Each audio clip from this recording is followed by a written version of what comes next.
Alright, तो शुरू करते हैं। क्या आप सुजुकी वी-स्ट्रॉम 250 एसएक्स लेने का प्लान कर रहे हो? अगर प्लान कर रहे हो तो ये वीडियो अंत तक देखना, क्योंकि इसके अंदर मैं आपको बताने वाला हूँ कि सुजुकी वी-स्ट्रॉम आपको क्यों नहीं लेना चाहिए, जितने भी ड्रॉबैक्स है। क्योंकि अभी तक के मैंने अपनी बाइक को चला चुका हूँ पूरे के पूरे 50,000 प्लस किलोमीटर पिछले 2.5 सालों में। ये 50,000 किलोमीटर चलाने के लिए मुझे बाइक में कितना खर्चा आया, मेरा क्या सर्विस कॉस्ट था, मैंने क्या-क्या पार्ट्स चेंज कराया, ये सारी चीज़ों के बारे में बात करने वाला हूँ। और आपको कुछ ऐसे पॉइंट्स बताने वाला हूँ जो कि मैंने फेस किए हैं, जो कि मुझे बहुत ड्रॉबैक लग रहे हैं इस बाइक के अंदर। और अगर आपको देखना है सुजुकी वी-स्ट्रॉम का एकदम जेन्युइन रिव्यू, तो आई बटन पे लिंक आ रहा है यहाँ कहीं। मैंने ऑलरेडी उसका एक रिव्यू बनाया हुआ है, जिसके अंदर मैंने सारी बातें आपको डिस्कस की लद्दाख से आने के बाद में। और अभी जो मैंने 50,000 किलोमीटर चलाए हैं, इसके अंदर मैंने बड़ी-बड़ी राइड्स की हैं, जिसके अंदर आती है साउथ इंडिया राइड, फिर Ladakh ride, Kashmir ride, winter Spiti ride. तो this is the good time कि मैं आपको एकदम जेन्युइन रिव्यू दे सकूं कि इस बाइक में क्या-क्या प्रॉब्लम है। ठीक है? तो चलिए शुरू करते हैं। तो हेलो नमस्ते, कैसे हैं आप लोग? आई होप सब बढ़िया होगा। स्वागत है आपका इंजीनियर ऑन व्हील के एक और एपिसोड में। तो ये पूरा का चिट्ठा है, पूरे कितने 12 पेज का चिट्ठा है, जिसके अंदर पूरी मेरी सर्विस रिकॉर्ड है, जो आपको मैं आगे चल के बताता हूँ। उससे पहले हम लोग बात करते हैं कि इस बाइक में क्या क्या प्रॉब्लम है जो मुझे फेस कर रहा हूँ। और ऑलरेडी बुलेट पॉइंट मैंने लिख रखे हैं।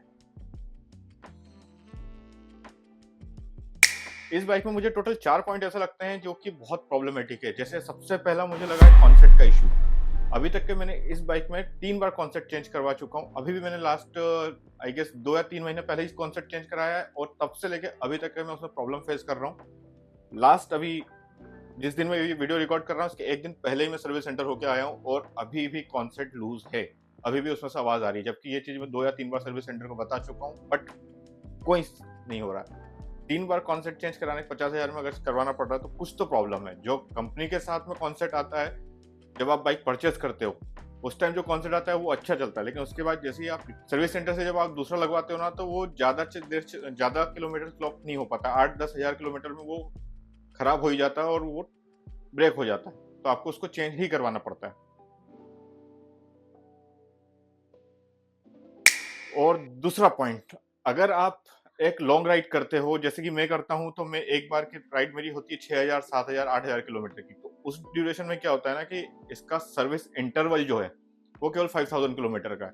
तो 5,000 किलोमीटर अगर मैं 7,000, 8,000 किलोमीटर की राइड कर रहा हूँ ना, तो मुझे बीच में कहीं पे हॉल्ट लेकर के उसका सर्विस करवाना पड़ता है, जिसके अंदर एक दिन वेस्ट होता है कहीं ना कहीं। और सबसे बड़ी प्रॉब्लम क्या होती है ना कि हर जगह 250 सीसी सेगमेंट की बाइक का सर्विस सेंटर अवेलेबल नहीं है। सबसे बड़ी प्रॉब्लम ये है। जैसे कि जब मैं लद्दाख से रिटर्न हो रहा था, तो मेरी बाइक के ब्रेक पैड खराब हो गए थे बाई चांस। मैं रखना भूल गया था, मैंने स्पेयर में खरीदे थे, बट मैं राइड में ले जाना भूल गया, वो यहीं घर पर छूट गया।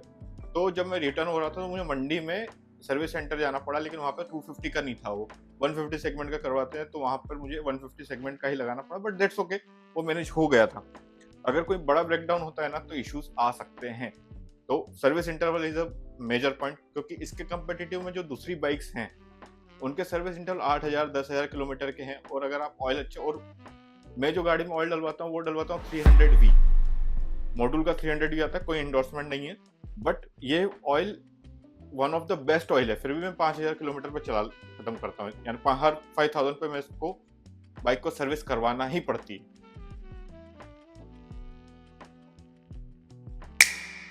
अभी इससे पहले हम लोगों ने कॉन्सेप्ट की बात की थी। आई होप आपको कॉन्सेप्ट के बारे में पता होगा। और पता नहीं क्या सुजुकी वी-स्ट्रॉम डिफॉल्ट प्रॉब्लम है कि वो लेफ्ट पुलिंग का इशू हर बाइक में आता है। तो उससे क्या होता है ना कि आप 100-200 किलोमीटर चल रहे हो, तो दैट फिर भी वो मैनेजेबल है कि हाँ, आपको इतना पता नहीं चलता। बट मेरे जैसा इंसान जो कि दिन में 700-800 किलोमीटर भी कवर करता है ना, तो एट द एंड जाकर के कंधे में थोड़ा सा स्ट्रेन आने लगता है। तो ये बहुत बड़ी प्रॉब्लम है, और इसके लिए मेरे फ्रेंड्स जिसके पास भी सुजुकी वी-स्ट्रॉम है ना, उन लोगों ने ऑलरेडी कंप्लेंट रजिस्टर्ड कर रखी है। काफी सारे इश्यूज, इसके लिए मैंने कई सारे इश्यूज रिजॉल्व किए हैं। जैसे कि मैंने अपना जो आपका सस्पेंशन होता है, सस्पेंशन का अलाइनमेंट भी करवाया है, यानी मैंने एन नंबर ऑफ चीज करवा ली है कि ये लेफ्ट पुलिंग वाला इशू सॉल्व हो जाए, बट वो हो ही नहीं रहा है। और वो सुजुकी वी-स्ट्रॉम की हर बाइक में इशू है ये। आई होप अगर आप में से कोई सुजुकी वी-स्ट्रॉम ऑन करता है, तो कमेंट में लिखो कि आपको भी लेफ्ट पुल का इशू है या नहीं है। अगर था और आपने रिजॉल्व कर लिया, तो प्लीज कमेंट में मुझे भी बताओ कि किस तरह इसको सॉल्व कर सकते हैं।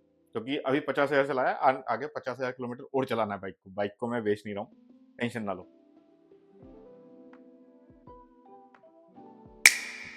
तो अगर आप इस बाइक को as a off road machine purchase करने का प्लान कर रहे हो तो रुक जाओ जरा। ये बाइक ऑफ रोड के लिए आई डोंट थिंक सही है। It is adventure tour you can consider, but अगर आप सोच रहे हो कि इसको आप ऑफ रोड टेरेन में लेके जाओगे या ऑफ रोड के ट्रैक्स पे लेके जाओगे, तो ये बाइक बिल्कुल भी ढंग से परफॉर्म नहीं करती है। मैं जब इसको ऑफ रोड ट्रैक पे लेके गया था तो लिटरली इसके जो टर्न्स थे बहुत बड़े हो रहे थे, यानी जो इसका टर्निंग रेडियस है ना बहुत ज़्यादा है।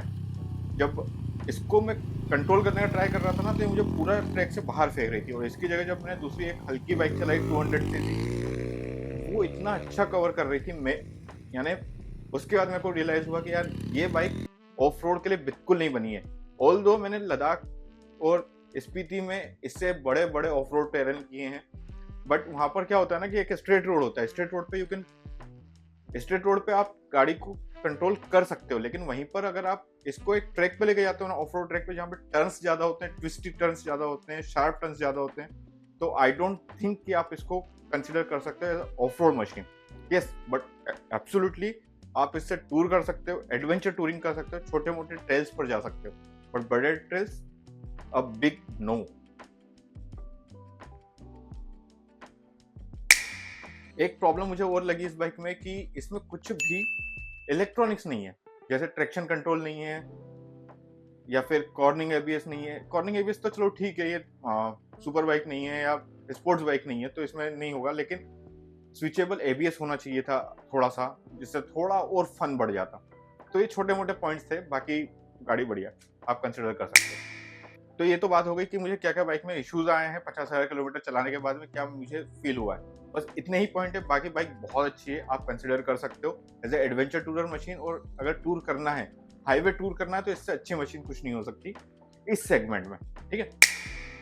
तो अब बात करते हैं सबसे इम्पोर्टेंट, जो कि है कितना खर्चा आया मुझे अभी तक के टोटल इस बाइक को चलाने की। उसके लिए ये रही पूरी जन्म कुंडली इस बाइक की जो मेरे पास है, पूरी ये व्हीकल हिस्ट्री है, ठीक है। अभी तक के जितनी बार भी सर्विस सेंटर गई है उस सब का रिकॉर्ड इसमें है। अगर आपको डिटेल में जानना है तो आप मुझे डीएम करो, नीचे कमेंट सेक्शन आपके लिए खुला है, आप वहाँ पे मुझसे डिस्कस कर सकते हो।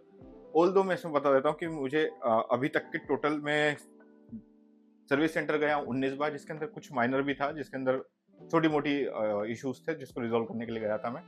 और 19 बार जब मैं गया हूँ उसमें से 3 बार तो मैंने कॉन्सेप्ट के लिए गया हूँ, उसमें से भी एक बार मैंने वारंटी क्लेम किया हुआ है कॉन्सेप्ट के लिए।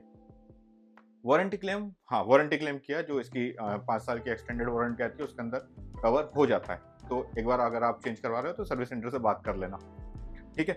तो टोटल इसका जो कॉस्ट आया है मुझे सारी सर्विस मिला करके वो आया है लगभग 46,000 रुपीज ओनली, टोटल कॉस्ट, ठीक है।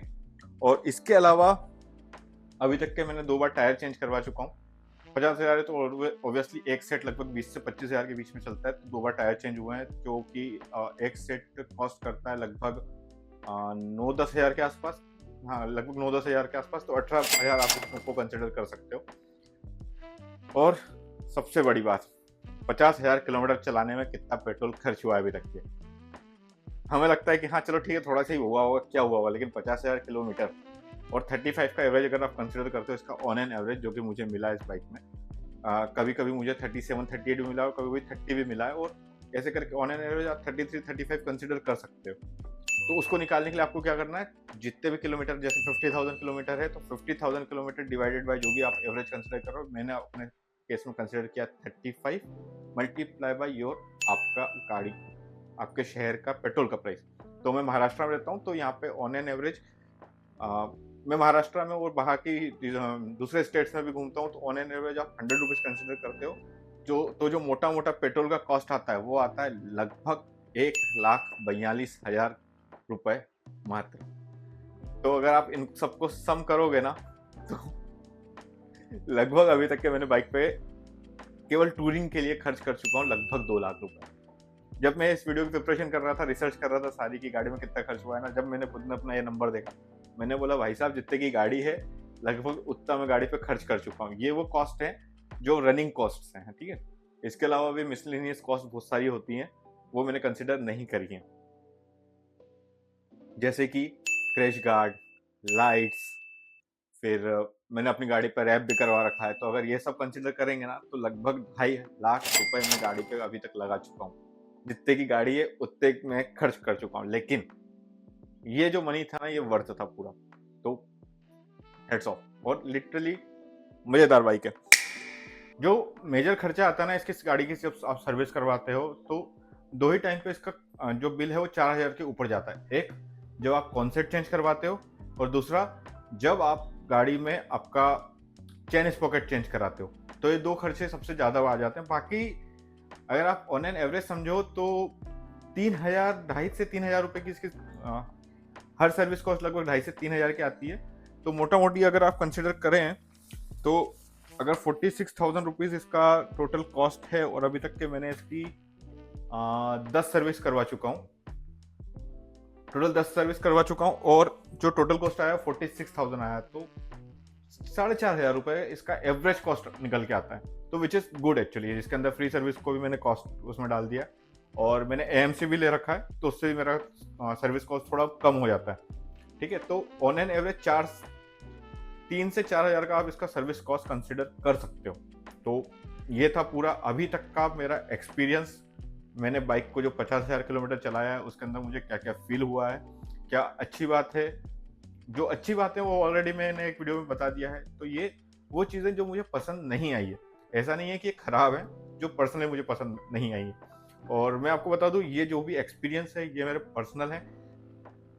हो सकता है कि आपको ये जितने भी इश्यूज हैं वो आप फेस ना करो, या किसी ने फेस नहीं किए, तो ये सब्जेक्टिव मैटर है। ठीक है, तो इसको ऐसा मत समझना कि ये इशू आएगा ही आएगा, हो सकता है आपको ना आए ये इशू।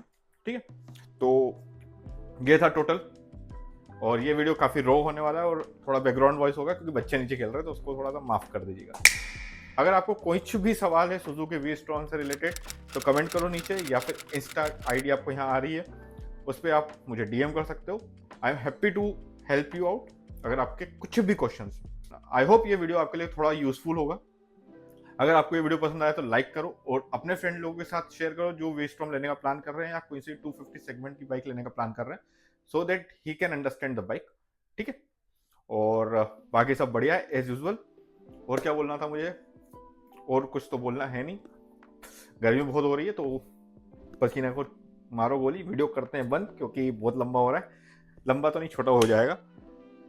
तो बस इस वीडियो के लिए इतना ही। अगर वीडियो पसंद आया तो लाइक, शेयर, सब्सक्राइब, कमेंट, और द यूट्यूब जो भी यूट्यूब पे करते हैं हम लोग, तो करते हैं इस वीडियो का यहीं पर। अब मैं मिलूंगा आपसे अगले व्लॉग में, तब तक के लिए आप मस्त रहिए, घूमते रहिए। Signing off Subhash, bye bye.